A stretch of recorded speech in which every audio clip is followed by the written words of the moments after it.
চল চল চল চল। এই তোরা সবাই চুড়িদার পরেছিস, আমাকে বললে আমিও আনতাম রে। এটা কি তোর কাছে হবে রে? আমার কাছে আছে, কিন্তু তোকে দিতে পারবো না রে, কারণ ওই জামাটা পরে আমি একটাও ছবি তুলিনি। সরি বান্ধবী।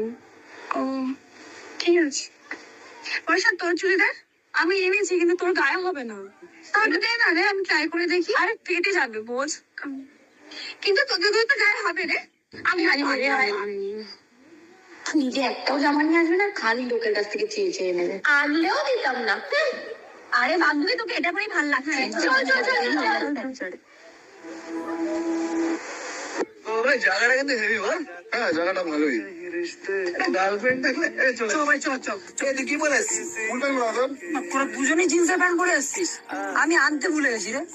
ভাই তোর কাছে আছে জিন্সের প্যান্ট? আছে একটা এক্সট্রা আমার কাছে। দে না আমাকে। দাঁড়া, আমি নিয়ে আসি। আরে দাঁড়া, তোর 34 কোমর, ওর 28 কোমর, ও তো নাইটি হবে। হবে না। ঠিক আছে, থাক, কি আর করে, চল।